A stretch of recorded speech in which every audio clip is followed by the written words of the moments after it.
Welcome to the Lovefly podcast. Paul Tizard, fearofflying coach, and today's special guest is Andy Blackwell, who is an independent security and resilience consultant.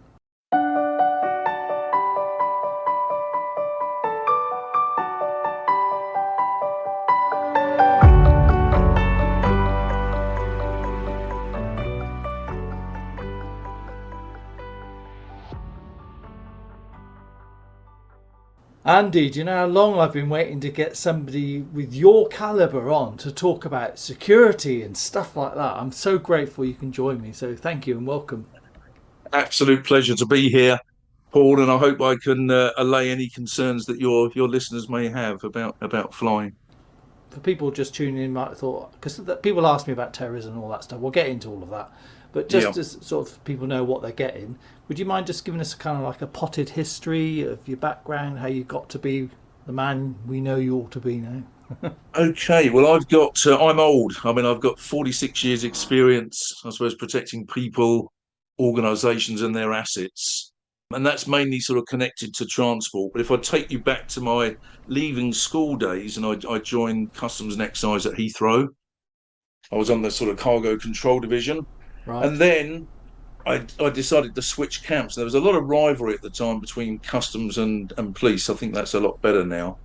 But the sad fact of life was that police were getting a hell of a lot more money than I was getting. So I was keen on joining the police, and it wasn't solely for money, I can assure you. But I joined British Transport Police. Nice. And at the time, interesting little force that they were quite small. They were under 3,000 in strength, and they had responsibility for policing all the sort of railway networks, harbours. Going back in their early history days, they were policing the canals, and it was a fascinating. Well, it is still the country's. It was the a national public sort of police force, Mm. although it's privately funded, and that attracted me because it was small and Yes. niche.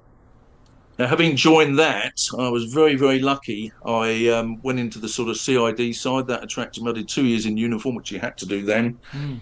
And then I got probably the biggest break in my career was a secondment to the National Drugs Intelligence Unit at New Scotland Yard, which was fantastic and I think helped me build a lot of contacts globally. Yes. That sort of got merged into the National Criminal Intelligence Service, which is now the National Crime Agency. Mm. And I did some time on their strategic intelligence branch, which was absolutely fantastic. Got seconded to the Czech Republic. So I think my job, being I think good in security is knowing a lot of people and Yes. knowing where to look. And I've got global contacts that I can pick the phone up to and say, what's actually happening. You can read in the news about what you think's Mm. happening, but being able to pick the phone up is useful. Now, after I did 5 years with the National Criminal Intelligence Service, after that you had to return to your force. You couldn't stay. Nowadays you can stay, and that's a lifelong career. And to be honest with you, I got so specialist in what I was doing, looking at sort of, we were looking at the Russian sort of penetration of the UK, which is highly relevant now, of course. And Yes. who would have known at that time that it would bear so much fruit as it is at the moment? And I decided then that I just didn't want to go back to BTP as much as I loved that environment. And Mm. I'd always had a bit of a sort of thing for the commercial world and thought, I wonder what it's like working in the commercial world. And I got offered a job with DHL International, became their head of UK security, which was a fantastic. So grateful for a guy called Ricky Fiander, who was their director of security, that gave me that opportunity because Mm. a lot of people don't want to recruit ex-policemen because they think the ex-cop is going to come into the organisation and run it like a police force. And I certainly am not that sort of. I'm not ashamed of what I've done. I'm very proud of what I've done. Yes. But I didn't. I've never done my sort of private security stuff. Run it like a police force. I Mm. think you need collaboration with the people, and that works well. Now I did 7 years with DHL, which was absolutely fantastic. Got involved in a number of sort of major incidents with them. A lot of the sort of terrorist events in London at the time, probably way before many of your listeners were even born. But like the Bishopsgate bomb, and obviously that was affecting some of our locations there. So at a very early stage, got involved in some very major incidents. But again, really good for building knowledge, building experience, Sure. and things like that. Now, after 7 years, I remember standing outside of the back of DHL thinking, I need to move on. As much as I like this job, I want to do something slightly different. And almost within 10 minutes, it was almost like fate. The phone rang. It was a headhunter talking about a job for a UK airline. And I just guessed. I said I'd always wanted to work for Richard Branson. And the guy said, "How did you know it was for Virgin?" I said, "Well, I've been in the intelligence world. Of course I know." Now, I had no idea what it was. It was a random guess, Yeah. but it worked a treat. I got on with the recruiter. He got on with me. I had about 3 or 4 interviews for the Virgin. It was a tough job to, yeah, Virgin was tough to get into, but it was absolutely brilliant. And I spent 15 years there dealing with everything, really. I joined just after 9/11. So obviously the world had changed, aviation had changed. And they wanted someone to sort of grasp the nettle and move things forward, which we did. But tough job. And obviously, the Virgin environment, great place to work, great culture. And one point in there that I used to find fascinating, I had a very small team in Virgin. And I can remember one budget year when we were doing the budget planning, I said to my boss, "I need more people." And he said, "Andy, you have got the biggest team in the airline." I said, "Well, how's that? I've got very limited numbers." He said, "Every single member of this airline works for you." And when I sort of broke that down, I thought, actually, this is the way round it. This is the way. It's building on the tremendous culture that Virgin has, or had, and still has, to get those people as my sort of deputy sheriffs, really, to go out there, to look out for things. And I've got some good stories, which I'll sort of run through in a minute, about how some of the staff actually helped.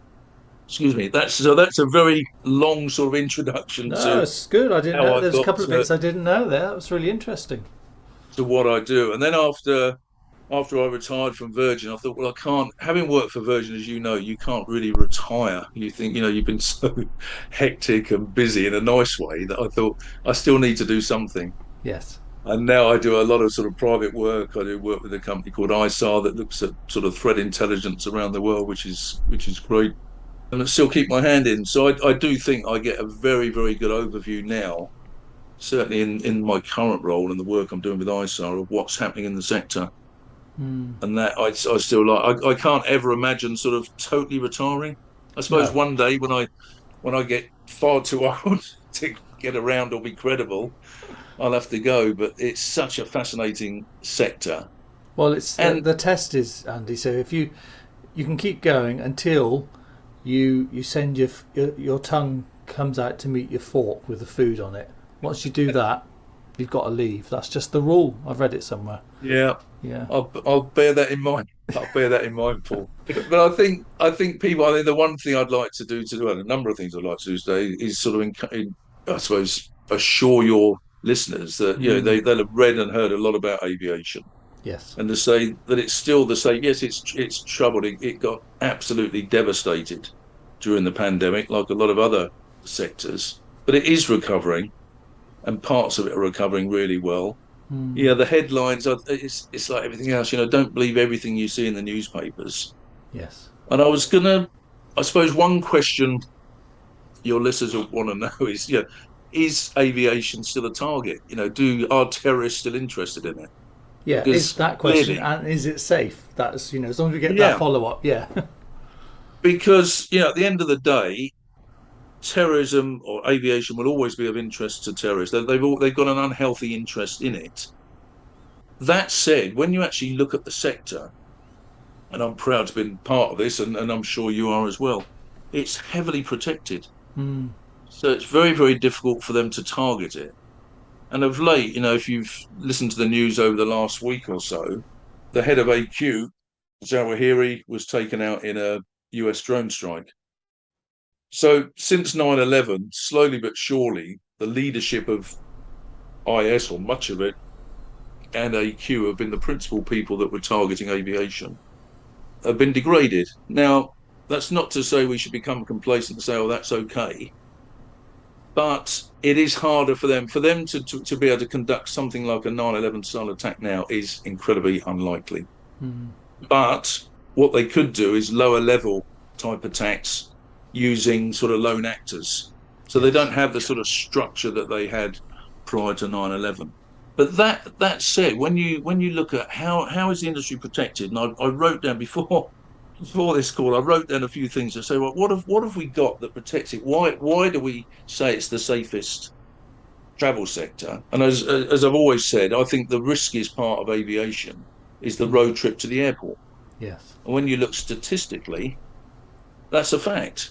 Aviation, and I've been involved, as I say, since the age of 16, and I'm still happy to jump on an aeroplane. And I've probably seen more and dealt, without being big-headed, seen more and dealt with more than most people have. Mm. But I'm more than happy to take my family on board. But let's just run through some of the things why I think it's Yeah, I think safe. it'd be really interesting to understand that. I mean, I feel the same, but it'd be interesting to unpick why seeing what you see, know what you know, you still got such strong faith in it. That's going to be really helpful for people. So thank you. Right. Well, I think starting off, something you know a lot about is the safety and security culture. Mm. And I've worked with lots of other sectors. I've never seen any other sector that has a safety and security culture as strong as aviation.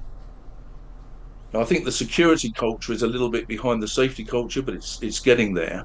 But we tend to have a workforce that is totally committed to safety and security. And it goes back to my boss's comments about, well, you've got the biggest team in the company. Mm. And at the time, I thought, well, he's just trying to stop me getting any more money out of the company. But in reality, it was a good thing to work on. Yes. And I had tremendous help from staff at all levels, from the captains down to the front line to the receptionist, at the headquarters building. And one story that your listeners might be interested in is that we always used to, once a month, I would go and brief all the SEP instructors. If we could dive in on a class, of new recruits, then we would just have 15, 20 minutes, say, this is who we are, this is what we do, and we need you. We need Yeah. your help. We can't do it alone. Now, I can remember being at Heathrow, and we were liaising with the various policing agencies. At Heathrow, they had US Customs and Border Protection staff that were based there, obviously monitoring people that were going over to the United States. And I was walking around with this guy, we were good friends, chewing the fat really. And the phone rang, and it was our ops control. And they said, oh, we've had a call. Can you ring this member of cabin crew? She's in New York. She's a little bit concerned about something. Gave me the details, and I rang her, and she had actually arrived in New York, flown out there, operated the flight, jumped in a taxi, was going downtown, and she overheard a conversation that the taxi driver had on his mobile phone. And I know I'm not going to protect the guilty, I'm not going to go into the details of that conversation, but she was smart enough she was sitting in the back of the cab, get the license plate details, the registration number that's displayed in the back. She had all that. She sort of remembered what had been said. She gave me all those details. And of course, I'm standing next to the guy from the US government who passed those details through his agencies. And where that taxi driver lived was an area of concern to them in relation to terrorist activity. Now, it's not to say he was a terrorist that was going to go out and blow up an aeroplane, but it was useful intelligence. And I'll tell you what, Paul, the credibility that gave us and the airline, and just repeating that story to other crew members, just saying, look, this is what it produced. And I said to him, I can't tell you what's behind this, but believe you me, it was valuable intelligence, not only to us, but to the people that deal with these things. And it's like everything else. From that point, people were calling in with good stuff. And it was just a case. Yeah, and it's just a case of people being vigilant. Yeah. I'm going to go off line a little bit in terms of, it's not just, I always say the big three things. How can people stay secure? Remain vigilant at all times. Now, I think where your listeners have an advantage, if you're a nervous flyer, you're naturally situationally aware. And that for me is great, because you will spot things, you will be hypersensitive to things that other people will be playing on their iPhone, probably won't notice. So you are my super spotters. If you're out there, you are likely to detect it prior to other people detecting it. And I'm saying, trust your instincts. If something Yes. doesn't feel right, Mm. this works for me. As I've got older, in my earlier days, I tended to ignore my instincts to my detriment, and then you think, why didn't I just go with Yes. how I felt? Yeah.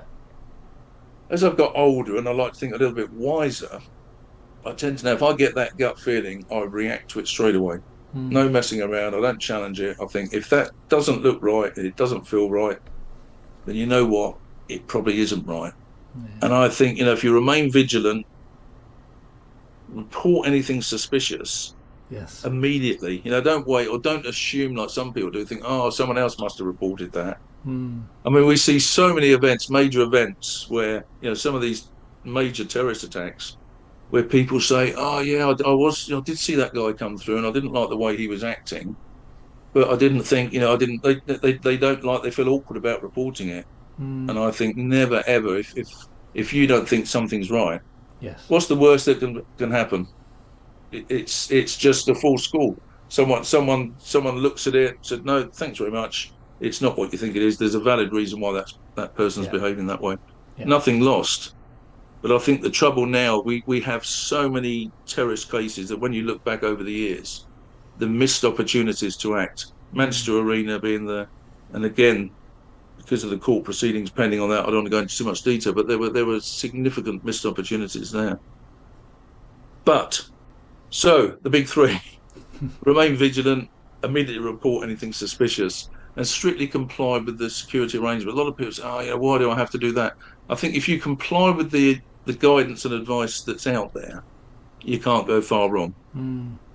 We might not agree with some of the stuff, but you say invariably behind the scenes, it's normally there for a Yes. very good reason, and it's just that because we don't know what the reason is, we think, oh, that's a bit of a hindrance. That's a bit of a.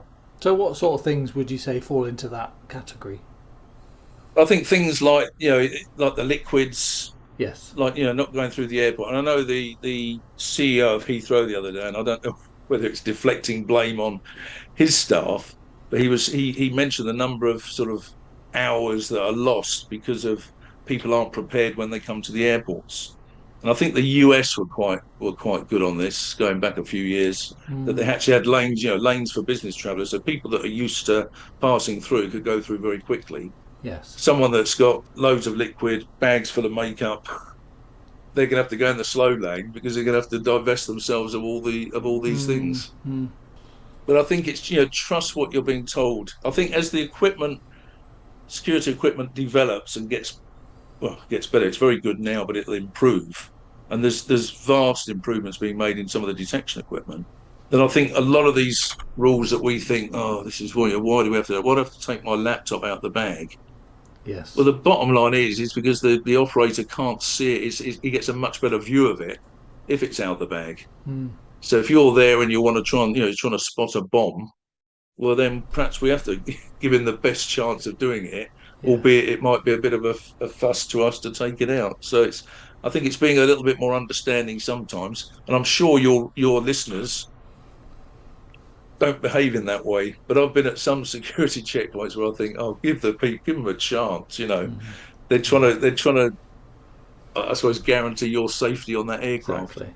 I mean, it can be a right pain when you're going through it, but it's necessary. And one of the things that people often don't quite get, and know why should they, is the fact that you see the stuff which is obvious, the overt security, but there's a whole bunch of things that go on behind the scenes that none of us ever know about. You'll know about that, and obviously you can't tell us that, but maybe you could give people a sort of bit of a reassuring hint about how end to end the security is in terms of taking flights, for example. Yeah, the intelligence side is far more joined up than it ever was, and I think certainly since 9/11. Mm. So there's a lot of intelligence sharing. There's a lot of the sort of passenger check-in information that's screened against watch lists, and people may have various views about that. But if you just look on the public Twitter accounts of like Gatwick Police and Heathrow to a degree, you look at the number of people that they arrest at airports that are passing through, criminals. Now, these aren't people that are going to target the airport. Yes. These are just naughty people that are making use of airline services. But they're getting rapists, they're getting murderers. So you think the system is working. Mm. So if Mr. Terrorist tries to jump on, if he's known, and of course this is all provocated by, do we know? And quite often on the lower level ones, of course, these people aren't known. The whole point of it, they're not going to use someone that they know has got a criminal history and maybe on a watch list. But it does screen out, so it does identify a lot of bad people or people that are wanted by the police. So yes, there's a lot of that sort of activity going behind. There's other things. There's certainly at the UK airports and some of the airports in Australia, which is the risk analysis groups. And that's people looking at the sort of risks pertaining to the airport. And it's not just police and customs. It's members of the airlines, airports, air traffic control staff. It's a real wide range of stakeholders. It's a brilliant concept. Yes. And it works well in the UK and from what I know in Australia as well. But it's almost like saying, well, rather, security, I could get pretty jaded in what I think of the security risks. Sometimes you get someone from outside of security that will ask you those difficult questions. You think, why didn't I think of that? And I think the whole concept of the risk, the RAGs, as we called them, it used to be the multi-agency threat and risk assessment groups. But I think it enables those sort of hearty discussions. Yes. Where there's no blame. It's just like saying, what do we think are the real risks to this airport? And we can be open and candid with each other rather than just saying, well, actually, from a security perspective, these are what I think the risks are. Yeah. And I went to one of these meetings doing some work in Canada with a colleague, and we had a guy there from the fuel farm, and some of his insights I would have never have known. I could never have known the detail that he had. So if I was trying to make an assessment on the risks to a fuel farm at an airport, I'm not best placed to do it. But having the guy there that runs it, that manages it, and again, he's not a security person. He was the operational manager. And I think that is where the strength lies. And I think other areas, we hear a lot about the Protect legislation in the UK that's coming out following the Manchester Arena attack. And I think a lot of the work around that would benefit from getting people together.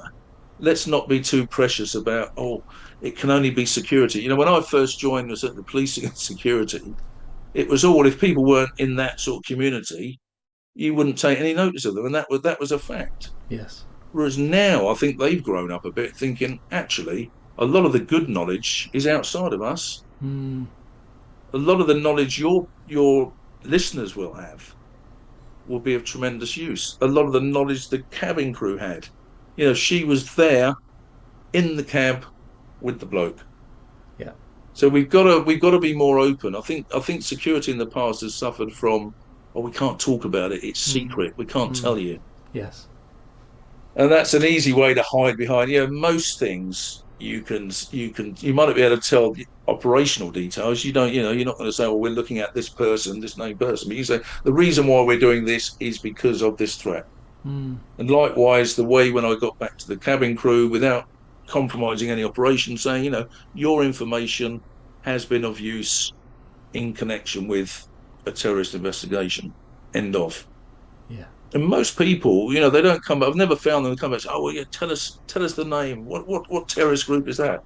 But I think where we've been bad in the past is we haven't, when people have given information, we've just left it. We've just taken the information. We've been like this big black hole. There's a passing, well, not really a black hole because we have passed it on. But I don't think we've been smart enough about going back to someone and saying, thanks for that. Yeah. Really useful. Can't tell you much more, but brilliant. Really helped. And I think we've got better at it, but I think that's an area that perhaps going forward we've got to be more consistently go back to people and thank them, so they know it's worth it. The other thing I was going to say, Paul, around the policing of airports, I don't know where you live. This is not a criticism of my former colleagues. I don't see much in the way of visible policing. What I will say is where I do see it is if I go to the airport. Yes. I don't think I've ever been to an airport and not seen armed police. You're absolutely right. And I'm one of these people. I like seeing armed police. To me, it reassures. It doesn't scare me. And as I say, the incident in Charles de Gaulle, this morning, knifeman turns up on scene in a public area, waving a knife around. Armed police were on the scene incredibly quickly, told him to put the knife down. He didn't, and he was neutralised on the spot.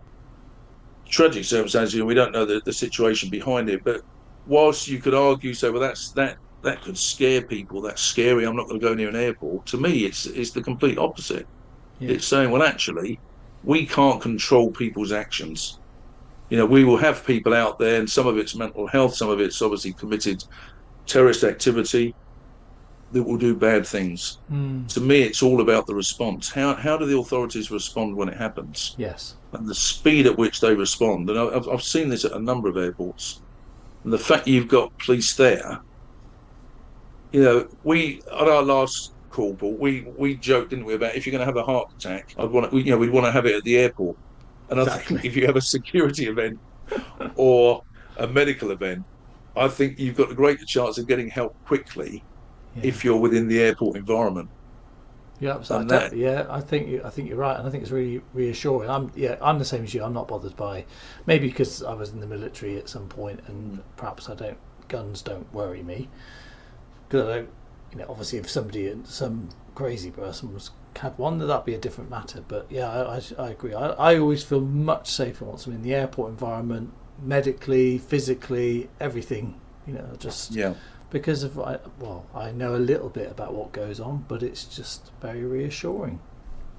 Yeah, and the landside area is probably the riskiest area. So it's like everything else. The quicker you can get through that and go through the security checkpoint, because in theory, and I know security is never 100%, but in majority of people, once you're airside, the chance of getting a gun airside is pretty remote.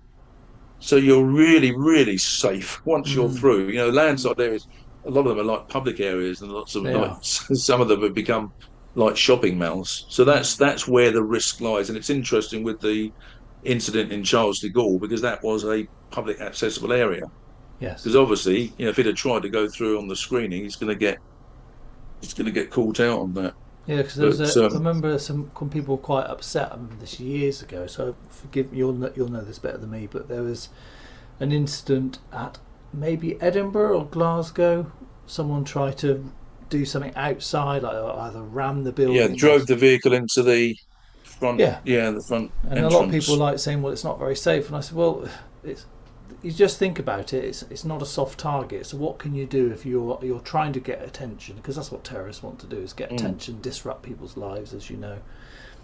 What's the easy? There's nothing stopping you doing that. You could just you could do something like that, because it's, like I say, it's a public access area. But I know that once I'm inside the airport and I've gone through security and stuff, I'm much more relaxed, and hoping that people get a sense of that from just listening to you talk, because of how much is in place. Yeah, and on the plane, I look, and you'll know this better than I do, about the training of the crew. And I remember Virgin's advert about, they're not just serving tea and coffee. They're trained in firefighting, they're trained in medical to a fairly high standard, and the restraint training. Yes. And people often say to me, all the disruptive people that we see in the news reports. Well, in the 15 years I was at Virgin, there was never a restraint that wasn't properly done. And I'm looking at some of the crews from the our Hong Kong crews, who were tiny people. And as I say, every single restraint, I think a lot of it is the training. You say, well, how these people were trained obviously works. Yes. Because we never had a disruptive person, and we had some sort of serious situation, people going on mixture of drink and drugs, but they were all restrained. We didn't have one that they said, we couldn't, we can't restrain them or whatever. So I think that says a lot about, you have to have faith in those crew members. Yeah. And I think this concept of, they're there for our comfort, and they're there to serve the food. When you look at the intensity of their training, I've always been impressed by what they did and what they do, and yet people's perception of what they do. Yeah. Because I was often there when they were like the witnesses to major events, or they were first on scene at major events, or they resuscitated people. And you think, they do a fantastic job, and they are, as my boss reminded me, they were certainly part of my team, and I Mm. invested a lot of time and energy into those people because the more we could, they were interested in what was going on around the world. The more we could impart information to them about where the risks were. Yes. Again, it was equally beneficial to us that they could come. They'd feed that back in. Mm. But if you shield it, if security becomes a big secret, it doesn't help anybody. No, you're right. And just to sort of a note here that when we're talking about crew, obviously, Andy and I have got the Virgin experience shared, but we're talking about crew. All crew are trained to the same standards. It's the difference in the training, as David Gott would say, is that it comes down to what the service is. Sarah Fowler's been on a couple of times, done the podcast. You might remember her as well. And so, talking about the training is the training. That's a CAA or FAA regulated, but it's the customer service where it differs airline to airline. So I think even people are quite worried about low cost airlines for that reason, whatever that means. Low cost. Well, I won't name the airline, but I can say I must admit, and it's perhaps a prejudiced view, that I had the same concern. I remember going to a meeting in London of security managers, and a low cost an airline that gets quite a lot of bad press about how they deal with these things. And I was totally impressed with the person that they said, and there was no difference between what they wanted and what I wanted. Mm. And I think it was my own prejudice that I think I'd fallen victim to some of the media hype on that. Yeah. But I thought, no, these people, and they were, doing some of the security management systems, which is, I haven't mentioned as yet, but it's like a concept, it's quality assurance for security, for want of a Mm. better word. Mm. Virgin were on the pilot scheme for that. But on the working group, we had certainly a person from a low cost airline, and they were instrumental in helping us with that. So there's no, I think you can ignore when someone says, oh, well, it's low cost. There's no seatbelts on that one, or there's no fire suppressant on that one because they've cut back. Mm. Is nonsense, really, as you say. Yeah. There's a good baseline, a very strong baseline, Yeah. and I think people in their heart of hearts, as we said, one of the first statements I made was around, the good safety and security culture. It's just something that people, you can't just make that happen overnight. That's years and years, I suppose, of an industry that has in the past been targeted, and people know that it needs protection, it needs special protection. It gets protected more than any other industry. When you look Mm. around, even I suppose the only one you could say is slightly different is nuclear. If you look at how a Yes. nuclear power station is protected, that's slightly different. But there's no other public transport system that has the protection that aviation has. That's just gold, that is, Andy. I mean, that is it, isn't it? Yeah. That's the thing.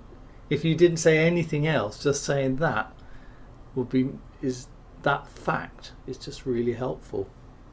The interesting thing, Paul, we all jump on the underground on trains where there's no screening whatsoever, but we're No. we're comfortable sitting there. Now, Well, we I were certainly until you wouldn't, said that. Anyway. and I would hasten to add that vigilance is as necessary there as it is within the aviation environment. And any of the listeners in the UK, the See It, Say It, Sorted Mm. campaign, which British Transport Police and Centre for the Protection of the National Infrastructure put in place. At times I find it somewhat irritating, but it's good. It's good Yeah. that it irritates me because it reminds me. Yeah.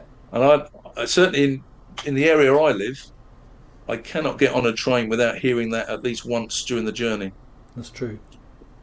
And I think that's good. And I know from colleagues from BTP, again, they've had some blinding reports come Mm. in from that where Mm. people have seen things. And shouldn't that really just be how we behave anyway? Yeah. It's interesting when you mentioned September the 11th, and terrible. That changed aviation overnight, as you know, and continues to sort of those things are still in place.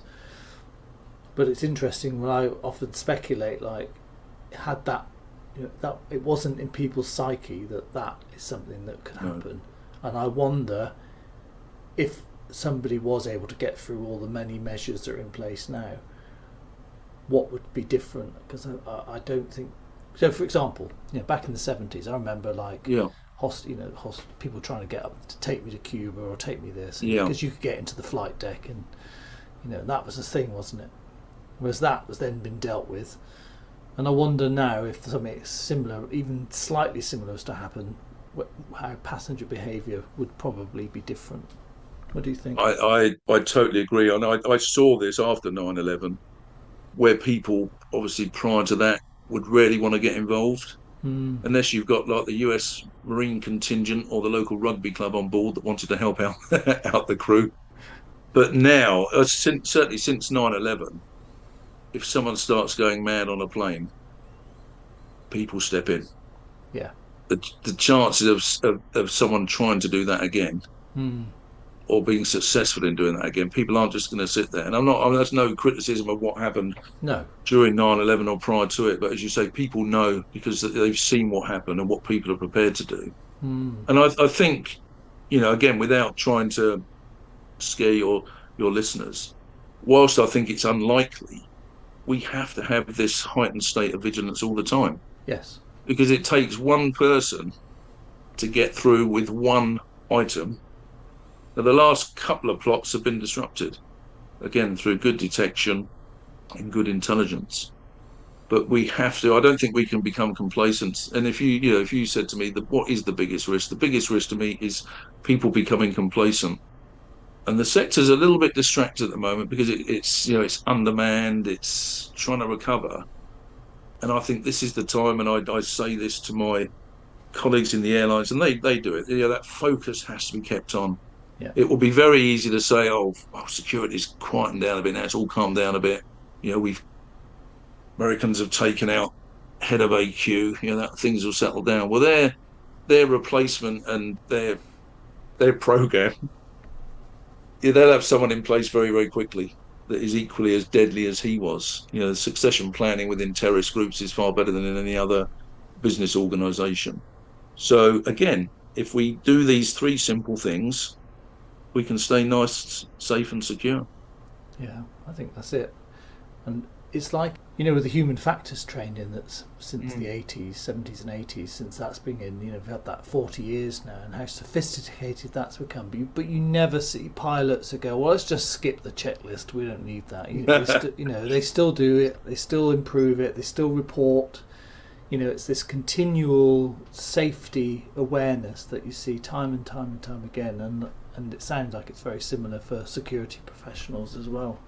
Yeah, what's brilliant as well is a lot of the things that have come into aviation have suddenly being used by, I read some reports about the NHS, trying to get this just culture and concerns about, if you make a mistake. What was great, I found, in the airline industry, and certainly within Virgin, the culture was such that you could put your hands up and say, you know what, I got that wrong.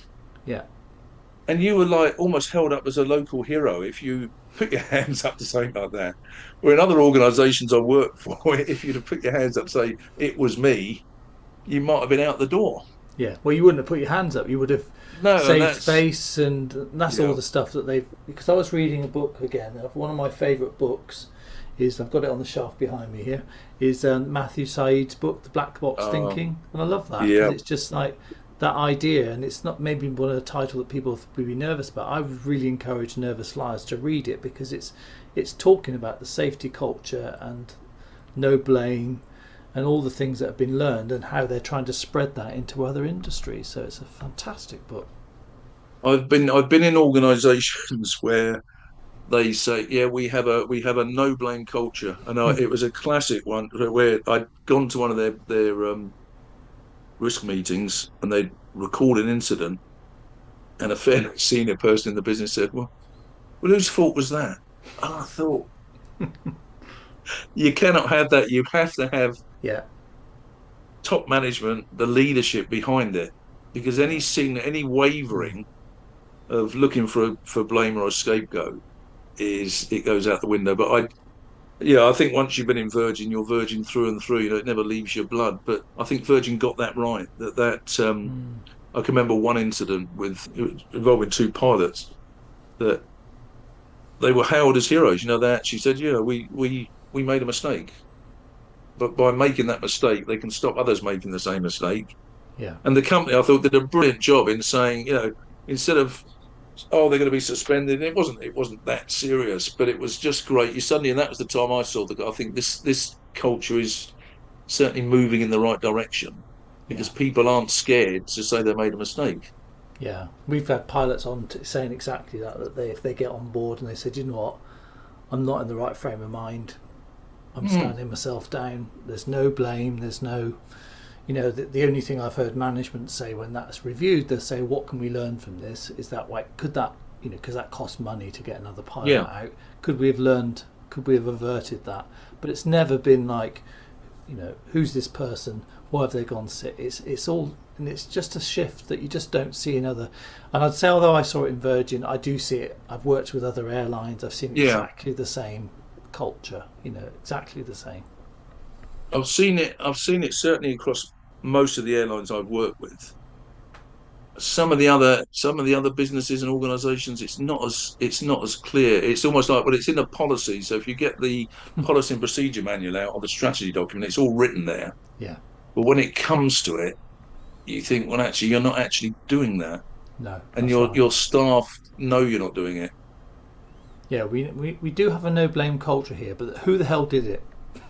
And I say, you only get one shot at that, don't you? Because once that's happened, Yeah, trying to rebuild that again. it's if you can, it's once it becomes a thing, you need a change of management. You need serious shifts once people have lost trust. That's it. So that's the thing I loved about every aviation business that I've gone near is just that feel. The people that got each other's backs and they don't try.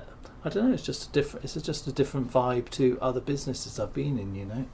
I crossed so many different cultures when I've been in customs, which had its own culture, policing generally. So BTP, because it was a quirky police force at that time, or people thought it was. And then I was sort of seconded to this Met unit, and that had a different culture. But I can, hand on heart, say the best culture I've ever worked for was the Virgin one. Yeah, that's really nice. And that takes a lot of, to build that. And you look at how, I suppose, Branson, how he operates. And I remember going to one of those infamous parties at his home. He shook the hands of every single person. He was at his front door or front gate for about 6 hours because I thought he'll keep this up for about hour. 6 hours. Every Yeah. person that came to that event, he personally welcomed Yeah. and shook their hand. And I Yeah, thought that takes something. it does. So he's an extraordinary guy, and I love that. There are some airlines which I think have got some great cultures as well. I've been particularly impressed with. I've done a few flights with Jet2, and I've seen Southwest. And Yeah. some of those I love the way that they operate, and you just see the odd. And I think it is down to this sort of like the culture of aviation altogether, isn't it? But so bring it back to sort of security and stuff. Why shouldn't we be worried when we fly? I think, as I said earlier, Paul, the level of protection that you've got at these airports, the most of the airports have, well, all the big airports have dedicated policing arrangements. Some even have their own police forces. There was, I think, one of the New York airports decided that it was going to have, and it's just got legislation through, so it can have its own police force. And these people will be, they'll be federal approved law enforcement officers, but they felt it's better if they controlled it. They can dictate where they go. I know India has its Central Industrial Security Force, CISF, that covers most of their airports. There were some discussions in their parliament a few months ago about why aren't they deployed to all airports? Because they're the specialists in policing. So in majority of these airports, you've got specialist police officers dedicated to those areas. You've got the RAGs, we've discussed the risk assessment groups. You've got the security management systems. So looking at security in a sort of holistic approach, not just, it's not just security, it's the quality side of it and based on threat and risk. Yeah. And that's the key, understanding threats and risks and knowing the power of the mitigation you've got. And I think one other bugbear of mine is we must involve the frontline people, because the frontline people have the knowledge. We can have security quite often. I've been to places where again the manual says, right, this is what's being done, and you look on the shop floor, you think, well, that's not actually been done that way. Yes. So I think where we perhaps can learn, I think, and it's not just aviation sector, but is not to forget those on the front line. It's back to our cabin crews again. Mm. I spent a lot of time with the front line people. I didn't deal with the top. I didn't manage the where some people might say, oh, I'll deal with the board. I didn't. I swung it round the other way. I thought I'll respond to the board. I will deal with the front line. And we had a program where we had secondments of cabin crew into our team. And people initially was up in arms. Oh, what about the security? What if they leak information? What if they do this? And I think, well, one, we don't give them access to anything that's sensitive or another agency's information, but they can come out with us on audits and majority, as I said before, most of what we dealt with wasn't secret. But what was fascinating there was things when we used to say, well, this is what we think, this is the procedure, and they go, no, that doesn't happen on board. We don't do that. And it's this security, I suppose, as imagined versus security as Yeah. actually done. Yeah. And that the insights from them, and I thought I'll always, when I'm writing procedures or I want to change something, I'm going to speak to these people, going to get them involved because they're Yeah. actually doing the job. That's right. And I think far too often it's the security manager writes the procedure. Well, that's fine, he can write the end procedure, but you've got to consult with the Yeah. Yeah. people. The power of this, as I say, the RAG group, having those key stakeholders in place, not just Mm. security, not this dark art of security that we can hide behind our secrets. They say, no, let's involve everyone. Let's see where the real risks are. Yeah. And it works. It really, I won't mention it. I've been to some airports and it's so proud of that concept. It's just so great being amongst it because it's Mm. so healthy. And you think they'll get it. These people get it and they work with it. And it's, whereas before it was just security doing it. And when you involve the other stakeholders, you've actually got, because they've had an involvement in it, you get their buy-in as well. Whereas if I just write a procedure and it's head of security's put this out, and it's him again, file it away. Yeah. No, you're right. It is that, and not even I've been the front line, and I do remember doing certain stuff, and we just did it. You didn't. There were certain security things we did. If we took over an aircraft, we'd meet the security, had been looking after it. If it was out at a remote stand, then we'd do a search, and then Yeah, all this sort of stuff. And we did that. It's not because someone told us. It's because it's our aircraft. We're not. yeah. We want to be safe as well. So you're always thinking about that sort of stuff. It's just it gets drilled into you, and you just do it. It's not like can't be bothered. It's because it's your own lives. We're on that aircraft as well, and so you want it to be safe. And so I love it. And what I've really enjoyed about your talk, Andy, is that it's getting this picture, this idea of sort of like this global stuff going on, and all Mm. these different players doing their thing, to make us safe. I just love all that. I think we see at the point most travellers see is you probably see the bit you hate, which is the divesting all your your articles, and all you just want to get airside and have a drink or have something to eat or buy duty free or something. But behind all that, as you say, you've got these intelligence layers that are going behind. You've got some of the covert, Project Servitor at the airports, overt and covert policing Mm. provides deterrence and reassurance. There's lots of things going on. The behavioural detection, a lot of airlines train their staff in behavioural detection techniques. Some actually have sort of uniformed security personnel that are trained out there to spot the sign, to spot suspicious signs, really. Mm. But I would extend that and say, actually, we can all do that. I'm not saying Yeah. we're all going to be highly trained behavioural detection, but I think most of us are pretty good at picking up, and certainly nervous flyers will be pretty good at picking up things that look a bit odd. Yes. And I think we should use that, as Michael Caine once said, use the difficulty. That's right.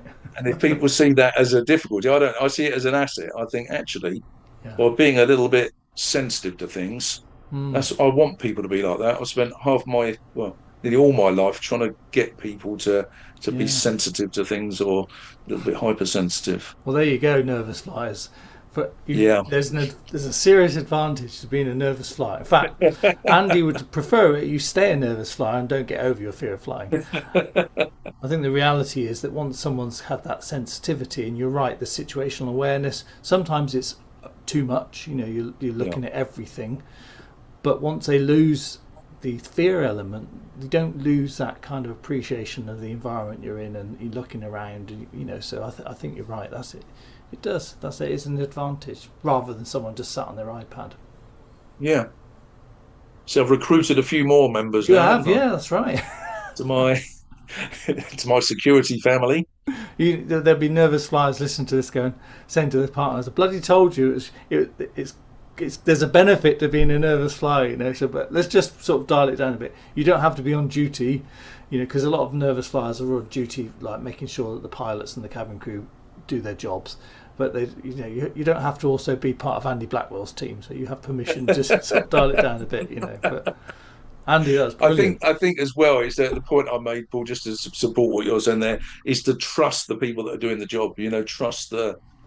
I used to sometimes smile when people would say, you know, they come on to you, be dealing with a major event. They go, have you thought of this and have you done that? You think, well, to be polite, that's my job. Of Mm, course, I'm liaising with all these, you know, all these external agencies. You know, there's a good setup in yeah, aviation. I think you look at the number of jobs where, yes, some plots have been successful, but there's a lot that have been taken out in the fairly early stages. So you say, well, how's that happened then? How's yes, that suddenly, you know? So if you think a little bit behind the scenes and on the bigger picture, obviously, and people have got different views on the use of drones, but you know, the Americans have been pretty successful at disabling or dismembering AQ and IS. Not to say that you know it won't start to spring mm, up again. It's not going to go away, but they've degraded it, which yeah. gives us the upper hand for a while. Andy Blackwell, brilliant. Thank you very much. Thanks for the opportunity, and happy to dive in whenever if you want me back in 6 months or something to Oh, that'd be amazing, actually. Yeah. So if update you. there's, Then give us a shout. thank you. Pleasure.